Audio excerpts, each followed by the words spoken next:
Hola, buenos días. Hay un conflicto, la verdad, que a los españoles y a los andaluces nos llega bastante al corazón. Estoy hablándoles del conflicto del Sáhara, todavía sin resolver, que está, la verdad, enquistado, pero han surgido una serie de iniciativas, aparte de las que pudiera plantear el Frente Polisario, dirigidas todas ellas a la autodeterminación. Hay una serie de iniciativas también planteadas por el Reino de Marruecos, en este caso por el rey Mohamed VI, y una de ellas es un consejo consultivo real marroquí para los asuntos del Sáhara, que está tratando de buscar una solución que presentará a la ONU el próximo mes de octubre. Nosotros vamos a hablar de esta posibilidad, de otras muchas, con el presidente de este consejo, que es Jali Genna Ould El Rachid. Señor Ould El Rachid, buenos días. Buenos días. Y va a ser Teresa Herrero, que nos va a echar una manita a lo largo de esta entrevista. Teresa, buenos días. Buenos días. Para intentar, la verdad no sé si entender, pero sí buscar soluciones, o por lo menos conocer las que ustedes proponen a un conflicto, desde luego, que se alarga en el tiempo, y permítanme una expresión que es muy española, muy andaluza, y que nadie se atreve a poner ese cascabel al gato de una vez por todas y solucionarlo, ¿no? Sí, este conflicto dura ya 30 años y es el momento actualmente más propicio para resolver este problema, y es en este un momento en que el rey de Marruecos, que está procediendo a reformas muy importantes en Marruecos, reformas políticas, económicas, sociales y democráticas, que ha propuesto esta autonomía como solución democrática, y que evidentemente es una solución que es conforme a los criterios internacionalmente admitidos de democracia, es decir, dar a los saharauis lo que siempre han venido pidiendo, políticamente, económicamente, socialmente y culturalmente, es decir, crear una entidad propia a los saharauis dentro del Reino de Marruecos. Todas las otras opciones que se han seguido hasta ahora no han dado resultado para resolver este conflicto, es decir, la guerra o la búsqueda de un referéndum imposible a realizar. De todas maneras, las posturas siguen estando enfrentadas entre lo que propone este Consejo y el Frente Polisario, sobre todo porque ustedes han llamado al Frente Polisario a que se integre en el Consejo, y el Frente Polisario habla de autodeterminación, es decir, que la solución parece no ser nada fácil. Sí, no lo es fácil, pero también es fácil en otro sentido. Este Consejo está constituido de miembros que son todos saharauis, procedentes del territorio, y quieren acabar con este problema que ha traído tanto sufrimiento para los saharauis. No queremos que los saharauis se queden en los campamentos eternamente. Ninguna de las opciones actualmente sobre la mesa no ha dado resultado, y eso no lo digo yo, lo dicen las Naciones Unidas. Entonces, para salir de este callejón sin salida, la autonomía creemos que es el mejor sistema, y la autonomía marcha aquí en Andalucía, marcha en España, marcha en Italia, marcha en otros países europeos, y creemos que es una forma muy avanzada de autodeterminación regulada, es decir, una autodeterminación que no permite que el separatismo sea la mejor fórmula posible. La autonomía también es la mejor fórmula para satisfacer las reivindicaciones políticas, económicas o sociales o culturales de una parte de un pueblo, es decir, de una entidad particular como la de los saharauis. Entonces nosotros hemos llamado el Frente Polisario, que representa solamente una parte de los saharauis, a integrar rápidamente una negociación y un diálogo abierto para llevar a cabo esta autonomía y negociar el contenido de esta autonomía, es decir, que estamos abiertos a todo. Teresa. Sí, a mí me gustaría saber, nos gustaría saber qué puntos son las novedades concretas de ese nuevo proyecto, para que ustedes incluso lo denominen Proyecto Milagro. Sí, es verdad, este proyecto es nuevo para Marruecos, es un proyecto que va a revolucionar completamente el Reino de Marruecos. Este proyecto va a permitir una democratización muy acelerada de este país, va a permitir una transparencia en la gestión política, económica y social de Marruecos, y va a crear un modelo a seguir por los países africanos, por el mundo árabe islámico, y creemos que esta autonomía también es una solución milagro, porque hace todo el mundo ganar. Todas las partes implicadas en este conflicto van a salir ganando con el proyecto de autonomía. Es decir, los saharauis ganan, porque van a ver todas sus reivindicaciones satisfechas. Marruecos como Estado gana porque va a ver su soberanía totalmente reconocida. Argelia gana porque va a salir de un conflicto que se eterniza, y evidentemente la comunidad internacional en su conjunto gana también porque sale de un conflicto que no se soluciona y que construye un problema por la comunidad internacional. ¿Y esto por qué no lo ven? Sí, un poco a este respecto. Y esto que usted está señalando, que está comentando, ¿por qué no lo ven así de claro, por decirlo de alguna manera, la otra parte? Bueno, la otra parte es una parte, la de nuestros hermanos y primos del Frente Polisario. Somos todos la misma familia. El Frente Polisario es un movimiento que no es muy democrático. Es un movimiento político-militar que se ha construido en los años 70. No ha subido la más mínima transformación política o democrática que le permite de percibir un pragmatismo o de practicar una pluralidad suficiente. Entonces, evidentemente tenemos enfrente un dogmatismo importante. El Polisario es un frente muy doctrinario, pero pensamos que la situación de los campamentos es suficientemente mala y va a empujar, va a hacer que la población de los campamentos va a empujar el Polisario a negociar finalmente, porque no tiene otra salida. No hay otra salida. Ellos dicen lo mismo de ustedes. ¿Qué dicen? Es decir, el Frente Polisario y su representante en concreto en Andalucía, etcétera, en distintas declaraciones, habla de cierto dogmatismo por parte, en este caso, marroquí. No es verdad. Es decir, que Marruecos ha propuesto la autonomía porque no hay otra solución. Hay que decirlo claramente. La guerra ha sido una catástrofe. Gran catástrofe la guerra. Nunca la guerra ha resuelto ningún conflicto en el mundo. Ha traído calamidades. La opción de referéndum de autonomía no es posible. Es las Naciones Unidas que lo dicen. Es difícil porque el pueblo saharaui no se encuentra únicamente en lo que fuera el Sahara es español.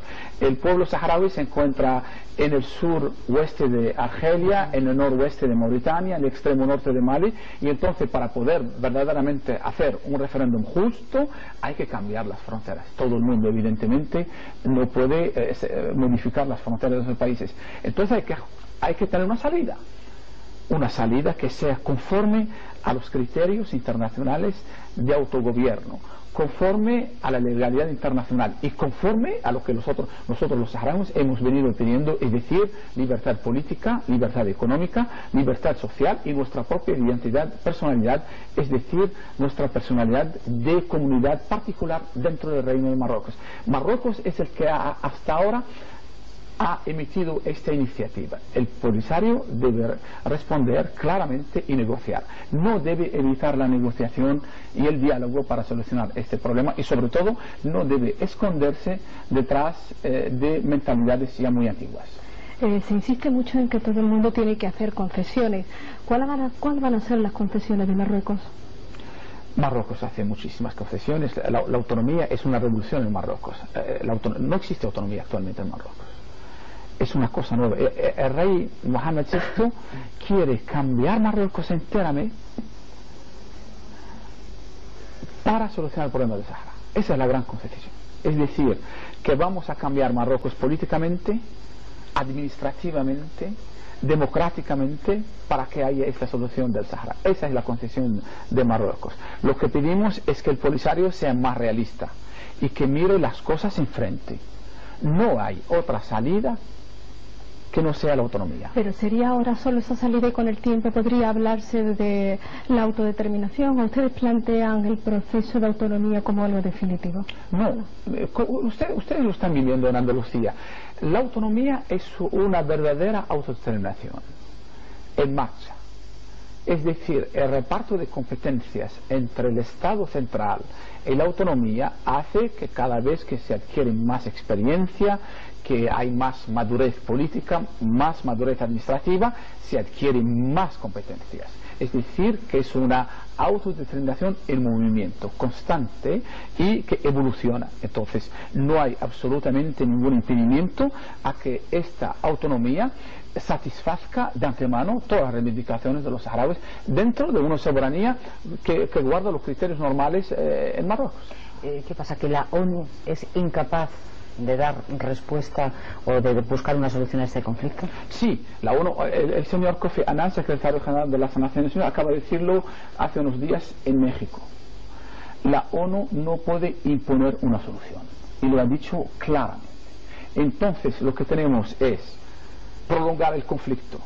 Si el Polisario insiste en no ser pragmático ni realista y busca otra solución, eso comportará como consecuencia el prolongamiento del conflicto, la prolongación del conflicto con todos los sufrimientos que eso lleva, es decir, el malestar de la población de los campamentos, la separación de familias, la situación infrahumana en que viven esos campamentos y evidentemente el foco de tensión permanente en esa zona. Nosotros queremos salir de toda esa situación y permitir a los saharauis dirigir libremente sus órganos de dirección, es decir, un gobierno autónomo, un parlamento autónomo y instituciones democráticas autónomas, y si el Polisario gana las elecciones puede dirigir este gobierno. No hay absolutamente nada que impide eso. Es decir, hablamos de autonomía, hablamos en este caso de un referéndum y una autodeterminación al final como horizonte, ¿o no?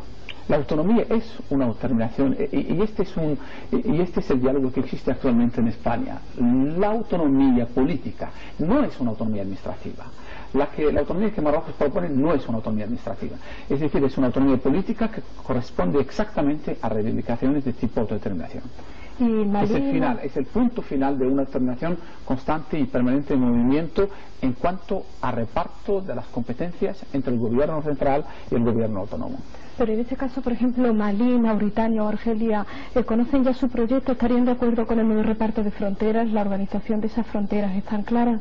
Porque ese va a ser un problema bastante grande. Lo es todo, lo va a ser todo, pero bueno, el tema de la frontera también tienen que compartirlo con otros países. Sí, lo que complica el problema es si el Polisario persiste en que el conflicto siga. Eso va a crear problemas, eso va a tener consecuencias gravísimas para la región, porque el Magreb no se construye, gravísimas para nuestros vecinos europeos, porque eso anima a la inmigración clandestina, anima toda clase de tráfico en esa zona de no ley y de no orden, donde se encuentra la confluencia de fronteras de Marruecos, de Argelia, de Mauritania y de Malí, y nosotros queremos dejar esto atrás. Es decir, que queremos salir. La iniciativa de Marruecos saca el problema del estancamiento donde está y le da una solución que creemos que puede satisfacer a todo el mundo, incluso a Mauritania y Argelia, porque esta solución va a permitir finalmente que el Magreb, que es el gran sueño de estos pueblos, el Magreb, esa zona importante del mundo africano, del mundo árabe islámico, puede finalmente construir un conjunto armonioso desde el punto de vista económico, desde el punto de vista político, y que puede ser un ejemplo de democracia, de transparencia para todo el continente africano. Eso lo queremos hacer. ¿El Frente Polisario es para ustedes un interlocutor o no? Y le pregunto esto porque la ONU, si no me equivoco, hace aproximadamente unos 30 años legitimó al Frente Polisario como interlocutor, y no sé si realmente pasado todo este tiempo ustedes lo reconocen como tal en la solución de este conflicto y con quién deben ustedes de hablar o de buscar una solución. ¿Lo reconocen como interlocutor o no? Absolutamente. El Frente Polisario es un interlocutor válido, son nuestros hermanos, y lo que nosotros buscamos actualmente es dialogar con el Polisario. Es el Polisario que no quiere ahora dialogar, y ese es un problema. ¿Cómo puede ser el Polisario, que busca desde hace mucho tiempo a dialogar con Marruecos, rechaza ahora el diálogo y la negociación? Yo no comprendo eso. Nosotros pedimos constantemente desde 2 meses que el Polisario consiente a dialogar con nosotros, que se sienta con nosotros sobre la mesa y que elaboremos juntos el contenido de esta autonomía. Nosotros invitamos al Polisario a ser un partener principal de la elaboración del contenido de esta autonomía y de la aplicación de esta autonomía. Y queremos que el Polisario sea dentro y no fuera, que sea miembro del conjunto de los saharauis que van a beneficiar de esta autonomía. ¿Y qué papel quiere que juegue Andalucía? Y le pregunto porque ustedes han visitado nuestra comunidad autónoma, han mantenido reuniones con el Ejecutivo, etcétera, etcétera. ¿Qué papel creen que puede jugar Andalucía en este conflicto? Andalucía es la zona más vecina de Marruecos. Andalucía, como todos los españoles, tiene sentimientos hacia los saharauis. Queremos que estos sentimientos se convierten en un ánimo para sacar todo el mundo donde está, es decir, empujar todas las partes, incluido el Frente Polisario, a negociar. Eso es lo que buscamos y es lo que hemos pedido a los responsables políticos en Andalucía: empujar el Frente Polisario a ser más realista, más pragmático, y que deje su dogmatismo originario, y que sobre todo no piense en prolongar el conflicto inútilmente. Eso va a hacer sufrir nuestros conciudadanos, eso va a hacer sufrir la zona, eso va a impedir la construcción del Magreb, eso va a impedir una colaboración más estrecha, más importante entre Andalucía y el Magreb. No es la primera vez que usted está al frente de asuntos que tienen que ver con el Sáhara. Usted fue secretario de Asuntos Saharianos, incluso hace 30 años creó un partido de corte nacionalista con respecto al Sáhara, si no me equivoco. ¿Qué diferencia ve usted entre aquellos proyectos ya tan lejanos y ahora? Para que ahora lo viva todo con tanto optimismo, con demasiado optimismo. Absolutamente. Yo fui el fundador del FUNS, es decir, el Partido de Unión Nacional Saharaui, en tiempos de España. Incluso España me ofreció a ser jefe de Estado de un futuro Estado en el Sahara. Yo no he querido, porque pienso que un Estado independiente en el Sahara no es viable. Lo he pensado en el año 74, en el año 75, y continúo a pensarlo, y soy directo en mis ideas. ¿Pero por qué?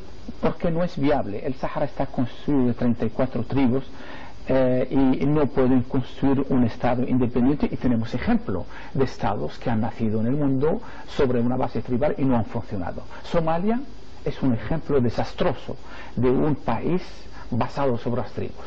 Incluso el último ejemplo de país que ha surgido es el Timor Este. Actualmente están en guerra civil, problemas tribales. El mismo problema existe en otros países africanos. No creo que un país pequeño, con una muy pequeña población, con recursos limitados, construido esencialmente de tribus, pueda construir un país viable. Pueden pelearse por cualquier cosa. Eso es lo que sucede cuando hay tribus. Sin embargo, creo que lazos de unidad dentro de un país fuerte, importante, lazos estrechos, pero teniendo una autonomía suficientemente fuerte, suficientemente política, es suficiente para nosotros y satisface plenamente nuestras reivindicaciones históricas. Esa es la razón que me ha llevado a no aceptar un Estado en el Sahara. Sí, pero perdóname que le insista que va a costar un poco de trabajo convencer, ¿no?, a la opinión pública, puesto que se sabe que el Sahara es un territorio muy rico y evidentemente se habla que Marruecos tiene también muchísimos intereses en controlar ese territorio. No es simplemente un desierto con 34 tribus o 30 y tantas, es también un territorio rico, con muchísimos recursos naturales, con una salida muy rica al mar. En cierta manera, bueno, ¿cómo van a intentar ustedes convencer que también Marruecos no tiene intereses detrás en ese territorio, en controlarlo y en intentar, bueno, pues que no tengan todo ese control sobre esos recursos naturales, sus riquezas más naturales? Si Marruecos tuviera interés económico en el Sahara, no concedería la autonomía para los saharauis. Es decir, la autonomía, los recursos naturales irían a la autonomía, o al menos serían compartidos. No creo que el interés de Marruecos es un interés material o económico. El interés de Marruecos es un interés estratégico, histórico y sentimental. Es verdad, hay lazos históricos entre los saharauis y el reino de Marruecos. Lazos de soberanía, lazos familiares, lazos históricos. Marruecos nunca ha reivindicado el Sahara por cuestiones materiales o de recursos. No, eso no es verdad. Eso es una propaganda que el Polisario ha venido diciendo, que Marruecos lo que quiere en el Sahara es la riqueza. Eso no es verdad, y por eso la autonomía es la prueba evidente de que Marruecos desea que sus hijos del Sahara puedan desarrollar una zona próspera para el beneficio de los saharauis en primer lugar. Y los presos políticos, porque es un asunto que también está, al menos reivindica el Frente Polisario, una liberación de los mismos, etcétera. ¿Cuántos hay en estos momentos? ¿Cuántos hay en la actualidad? Y precisamente cómo aborda el Consejo Consultivo Real marroquí para asuntos del Sáhara este asunto. Ya no hay presos políticos. El Frente Polisario asegura que todavía quedan en las cárceles. No es verdad. Los últimos presos políticos han sido amnistiados hace un mes y pico, gracias a una intercesión del Consejo del Corcás, el Consejo Real Consultivo, a Su Majestad el Rey, que ha aceptado de dar una amnistía a los últimos presos políticos. No hay nadie que está perseguido por sus opiniones en el Sahara, absolutamente nadie. Sin embargo, por ejemplo, sin embargo, la violencia no está permitida. Hay que diferenciar entre lo que es la violencia, es decir, atentar a bienes públicos o a bienes privados, y la opinión pública permitida a todo el mundo. Sin embargo, desde el Frente Polisario se asegura que todavía hay, creo, dicen, 14 presos políticos, y hablan en concreto de una mujer que está en libertad, efectivamente, Aminetu Haidar, que dice que su vida corre peligro si vuelve a Laayoune. Pero ha estado en Laayoune, ella viene ahora, ha estado en Laayoune hace poco y ahora está en Italia y se está corriendo el mundo insultando a Marruecos. Yo le digo lo que dice el Frente Polisario. Sí. ¿Ustedes garantizan que no se encuentra esta mujer en peligro en estos momentos y que se puede mover libremente por Marruecos? Claro que no, esta mujer ¿Por el Sáhara? No, está libre, viene el Laayoune, sale, entra y va por donde. Marruecos está orgulloso de hacer eso. Sin embargo, no hay libertad del otro lado de los campamentos. El Polisario no permite a nadie de opinar diferentemente de la opinión del Polisario de los campamentos. Los campamentos viven, no diría como rehenes, pero como gente retenida. No hay libertad de circular, no hay libertad de opinar, no hay libertad de pensar diferentemente del Frente Polisario. No se puede comparar la situación en los territorios del Sáhara actuales con la situación en los campamentos. Marruecos permite una total libertad de opinión, de circulación y de pensamiento a todos sus conciudadanos, no solamente los que están en el Sáhara, a todos. Y la convivencia, porque están hablando ustedes de autonomía. Yo me planteo que efectivamente se pudiera llegar a ese estado, una autonomía, en un momento dado, aunque haya sectores que reivindican, y además de una forma bastante pues con bastante fuerza, la autodeterminación. Pongamos que se llega a la autonomía. ¿Cómo sería esa convivencia entre los habitantes actuales, los saharauis procedentes de Marruecos, por decirlo de alguna manera, y los que en estos momentos están en los campos de refugiados? ¿Cree usted que esa convivencia sería posible? Los habitantes que viven en los campamentos son nuestros hermanos, son nuestras familias. Sí, pero hay muchas diferencias. ¿Qué diferencias hay? No hay diferencias a lo mejor de criterio en cómo debe de administrarse la zona, el país. Hablamos de autonomía, hablamos de autodeterminación, etcétera, etcétera. Por eso yo he invitado al Frente Polisario a venir a la mesa de negociación y a contribuir y a participar a la elaboración del contenido de la autonomía, para que esta autonomía sea para todos, y además va a ser para todos, incluidos los habitantes de los campamentos. Estos habitantes del campamento van a participar en el proceso electoral que va a elegir los órganos de esta autonomía, es decir, la asamblea legislativa, el poder ejecutivo y todos los otros órganos. Es decir, que van a ser absolutamente ciudadanos como los otros. No hay exclusión ninguna en este proyecto de autonomía. Está hecho en beneficio de todos los saharauis, incluidos los del Frente Polisario, incluidos los de los habitantes de los campamentos. Permíteme una pregunta. Sí. Por si falla la estrategia, pongamos por caso que efectivamente el Frente Polisario sigue negándose a participar en este Consejo, sigue teniendo otras posturas completamente distintas a las del Consejo. A partir de ese momento, ¿qué es lo que harían? Es decir, no triunfaría la autonomía, pero ¿qué digamos, se guarda Marruecos para solventar este conflicto si no es por esa vía? No, primero, la mayoría de los grandes países del mundo están de acuerdo que esta autonomía es la única solución válida.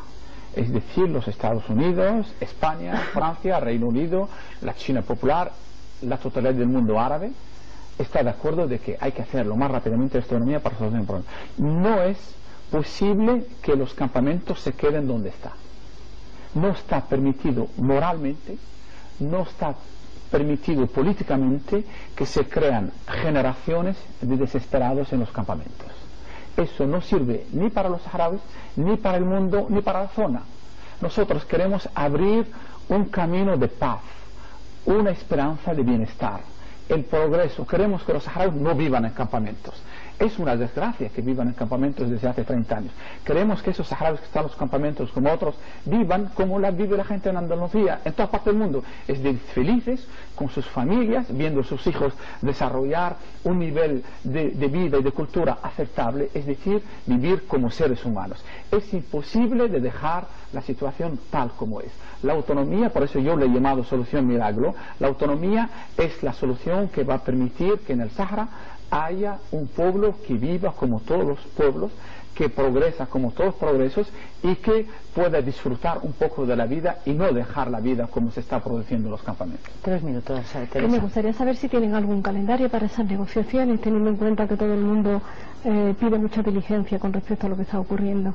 Sí, es verdad. Las Naciones Unidas están pidiendo a Marruecos que presente lo más rápidamente posible este proyecto de autonomía, y particularmente de aquí a la reunión del Consejo de Seguridad en el mes de octubre próximo, y el Consejo Real está trabajando duramente para elaborar este proyecto. Estamos ya en la fase borrador, vamos a pasar a las otras fases y creemos que de aquí a finales del mes de septiembre podemos estar listos para presentar este proyecto a la comunidad internacional, y creo que la comunidad internacional va a acoger favorablemente este proyecto. Queda que el Polisario hay que empujarle de aquí a allá a que acepte la negociación final para acabar con este conflicto. ¿Y sería Canarias el territorio de esas negociaciones, como alguna vez habían propuesto, el lugar donde se sentarían a negociar? Es posible. Yo he estado en Canarias últimamente y los canarios lo desean, los andaluces también lo desean, España en general lo desea. Nosotros nos gustaría mucho que esas negociaciones se pasen en España, en algún sitio en España, tal vez el más próximo sería bueno. España tiene la posibilidad de empujar el Polisario a que sea más realista. El hecho de que los campos estén también en un país como Argelia, ¿eso dificulta este proceso o no? Sí y no, es decir, Argelia dice oficialmente que no está implicada en el conflicto. Nosotros aceptamos esa teoría y pedimos a Argelia que facilite también la negociación entre nosotros y el Polisario. En caso de que el Frente Polisario no quiera sumarse o no se llegue a ningún acuerdo con ellos, ¿el documento sigue hacia adelante? Sí, va a seguir, el documento va a seguir hacia adelante, pero... Lo que pasa es que su aplicación, ¿cómo sería? Nos queda un minuto nada más. Su aplicación, ¿cómo sería sin ese Frente Polisario que representa desde luego representa a la población saharaui importante?